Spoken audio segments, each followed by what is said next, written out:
Morning, friends. It's Dave from Southgate Imaging again. So today, I think we're going to get out of the office zone and go down to the man cave again. And we're going to talk about how I evaluate and purchase used guitars. It can be a minefield if you don't know what you're doing, and I'll try to help you out. Okay, here we are in the man cave.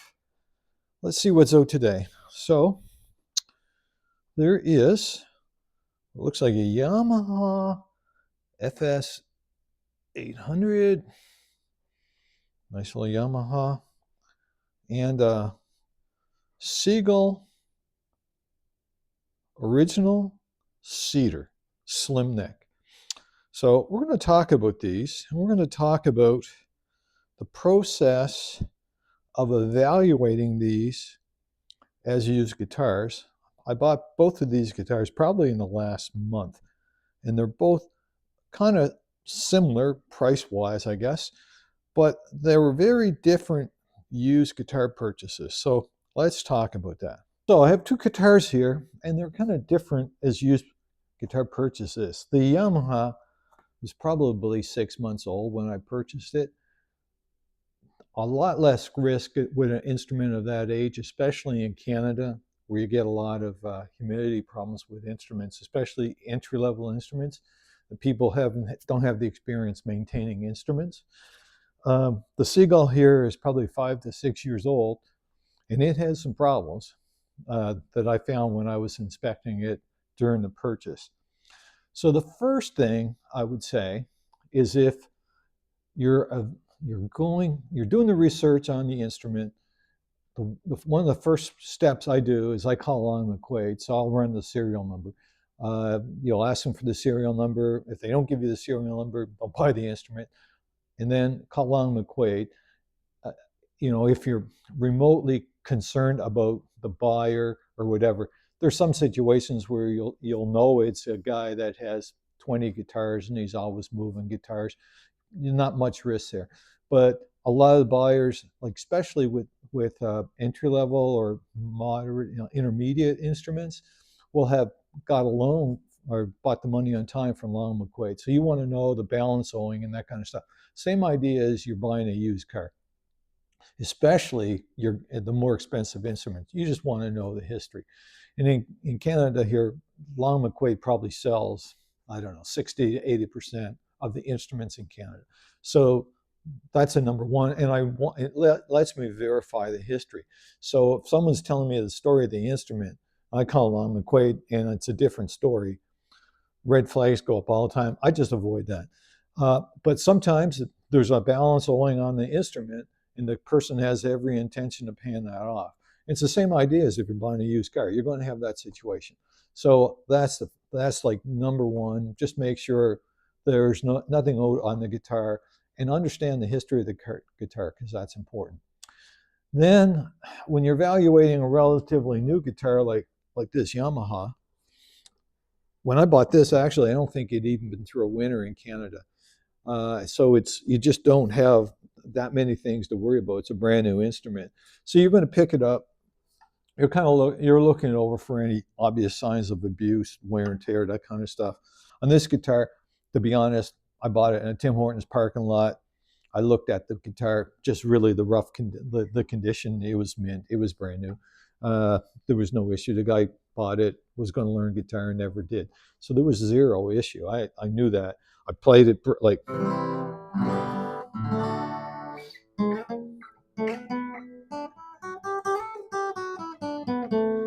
You can look at it, but some things are so obvious, you have so little risk. There's really no risk, and these are $200 to $300 guitars max. So if you're buying it at the right price, there's really no very, very little risk. So you don't spend a lot of time, and a lot of times, this is a parking lot. It might be a 2-minute transaction. So usually that's not a problem. When you get into older instruments, that's when there could be more issues. So let's take a look at this Seagull. So this Seagull is a lovely instrument. Now, it wasn't when I bought it, for sure.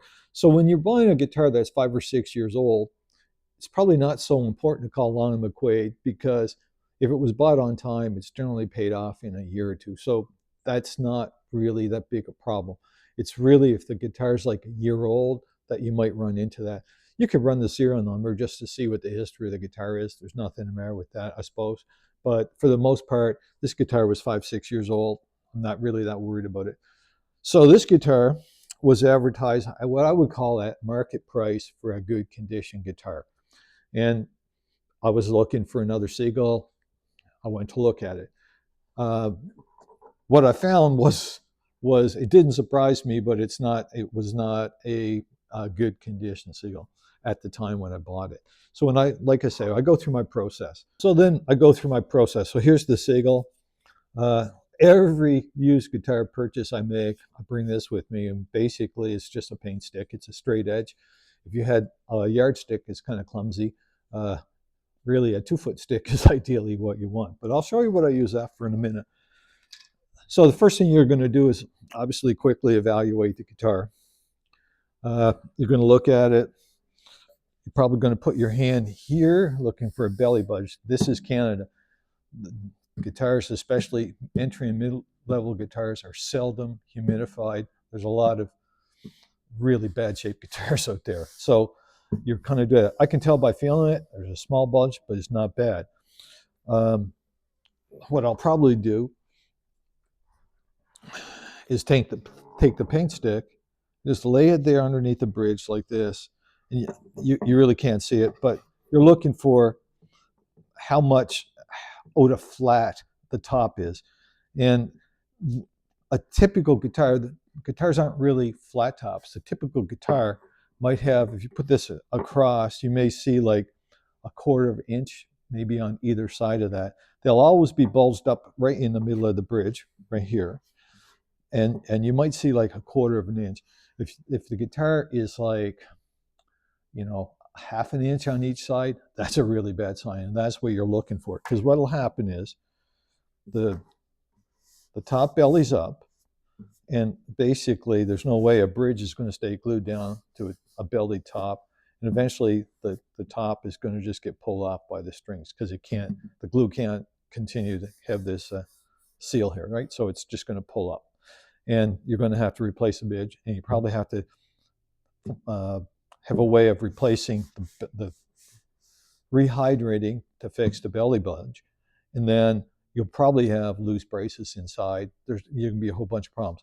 So if you're not really good with guitars and you have that belly bulge and you see that may be a good guitar to avoid, because you probably don't know the rest of the things you want to look at. So that's one of the first things I see. That tells me a lot about the guitar. I'll even ask them up front, have you been humidifying the guitar? A lot of times they don't know what you're talking about. And if the guitar is 2 or 3 years old in Canada without humidification, good chance it's toast. I mean, it really is, especially a solid top or an all solid guitar with no humidification in Canada, good luck. And if they have, like, you see a telltale sign, and you see a guitar advertised next to a wood stove, like for heat, that's a really bad sign, because your humidity in that environment in the winter is going to be 5 to 10%. A guitar always has to be ideally between 40 and 60%. So that's one of the first things I look for. After that, I'm just looking for the general condition of the guitar first. You know, how many dings are in there I haven't been able to see. I'll take a look down and see if I see anything obvious with the neck. I'll look for fret wear. So you basically just pull back the frets, especially up the first three frets. That's where you see all the fret wear.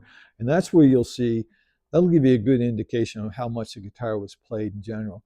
Moderate guitar play is not a problem. Actually, I would rather have a guitar that's been played and humidified than a guitar that has been not played and not humidified. But the play wear isn't a problem. A few little dings isn't probably going to be a problem. This kind of stuff, that's a problem.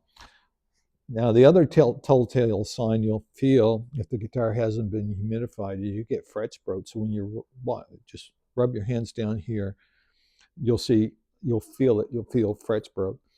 So you basically just look through the guitar. making sure you may play with the tuning heads just to make sure, like retune the guitar just to make sure that they're not seized up, what have you. Uh, a lot of times, I would say of a 5-year-old guitar, I would say half of them are kind of almost unplayable when you go look at them, because people just don't maintain their guitars. So you really have to be able to think on your feet and evaluate the guitar. So you look at the overall condition. Um, with me, what's important is if I like the guitar. If I don't like the guitar, I'm I'm probably not going to keep the guitar, right? So that's important to me. Um, with just general play, the sound.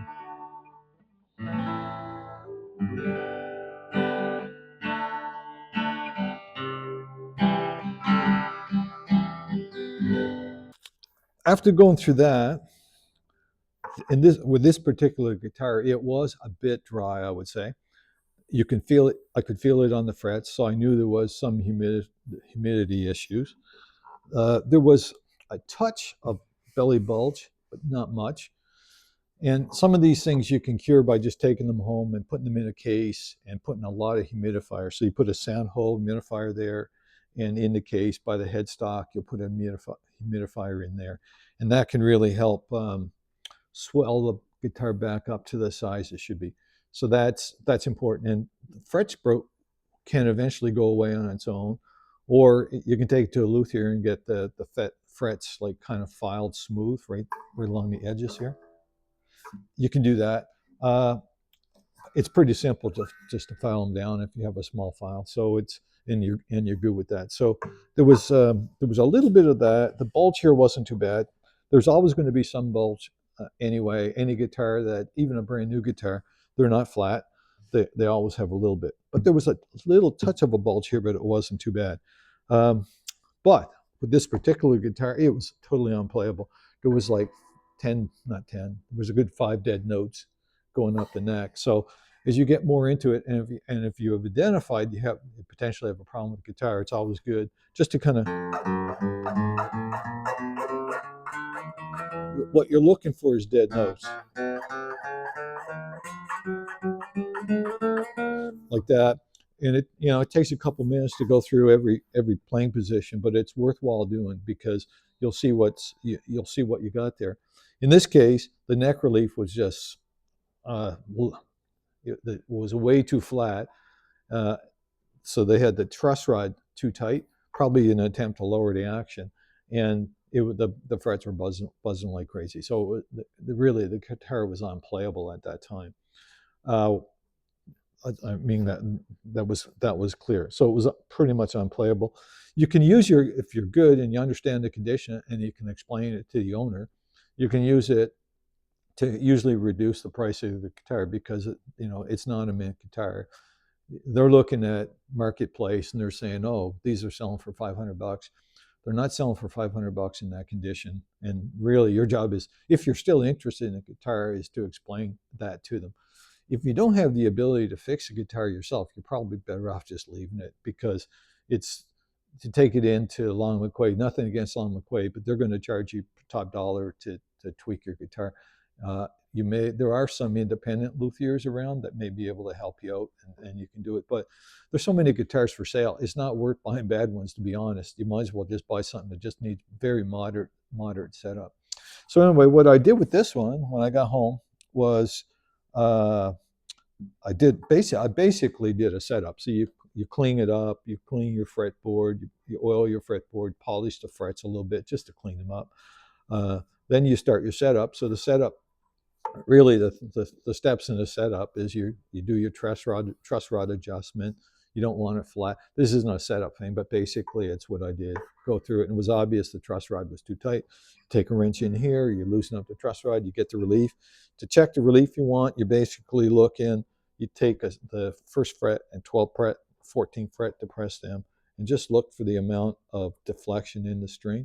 They should be just on top of one of the middle frets here. And you can go so far as just to you can do that, put a capo there, and use a feeler gauge and measure that. But you get to the point where you just do it by eye, and basically loosen them up so that you get the relief, the angle in neck that you're comfortable with that's going to play without buzzing. So I did that. The nut was actually fine on this one. And the way you check a nut, you basically just uh, press there uh, on the third fret, just press the string down, and you just look for the how far above the first fret that the string is. So you look at that, and this one was fine the whole way down the net. The whole way down, it was absolutely fine. So that was fine. I didn't have to touch the nut. And then the last thing is just the saddle. And when I had actually loosened the truss rod, the action kind of fell into place. So it was in good shape. After that, I knew the guitar was a touch dry. I just make a point of keeping it in a case with 2 humidifiers and just getting the humidity back up. It will naturally do that here in the summer anyway, but it's not summer here now. It's April 1st, and we're a ways away from humidity levels of 80 and 90% in the house. So that was the process. Every guitar is different. That was this one. In my area, humidity is a big killer of guitars. Really, really is. So that's one of the first things I look for. And there can be any guitar there can be problems with, and it's a matter of being able to evaluate it on the spot. People aren't going to wait in a parking lot 20 minutes while you go through a guitar. But if you see things you don't want, you take your time, because you don't want to buy a guitar that is going to create problems. You're going to end up almost giving it away down the road or whatever. So it's not worth doing that. So that's about it. I hope you learned something. There's a lot of information in a short period of time. And over time, you get more comfortable evaluating guitars and you make better decisions. And you know when going into a situation that you're going to have a problem. I knew with the Yamaha, that was a brand new guitar. I looked at it, there was no obvious damage. It was going to be a fine guitar. I wasn't worried about that. I knew this was going to be, I could tell really when I saw the guitar in the ad, I'm like, I bet you that's dried out. And sure enough, it was to a degree. So you have to go through and you have to be able to do the evaluations. Anyway, I hope this helps. Hope it gives you more confidence uh, buying and evaluating guitars. Uh, and again, please like, subscribe, and comments if you have any questions. I'm not bad with setups, and actually, it's always good to learn how to do your own setups, because down the road you're going to save money and you'll be more knowledgeable about guitar purchases. Anyway, have a great day, and I hope you enjoyed the video.